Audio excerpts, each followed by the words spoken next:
मराठी महिन्याच्या शुक्ल पक्षाच्या शेवटच्या दिवसाला पौर्णिमा असं म्हटलं जातं. प्रत्येक पौर्णिमेचं आपलं एक विशेष महत्त्व असतं. फाल्गुन महिन्याच्या पौर्णिमेचं महत्त्व हे होळी या सणामुळे वाढतं. लवकरच फाल्गुन महिना संपवून चैत्र महिन्याला सुरुवात होणार असते. नवीन मराठी वर्षाला सुरुवात होणार असते.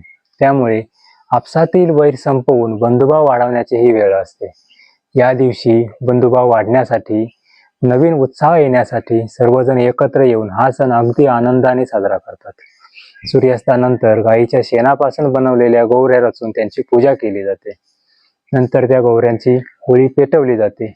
आपल्या मनातील सर्व वाईट भावना, वाईट विचार, एकमेकांबद्दलचा राग सगळं बाजूला टाकत होळीला प्रदक्षिणा मारल्या जातात आणि होळीला नमस्कार करून या दिवसाचा शेवट केला जातो.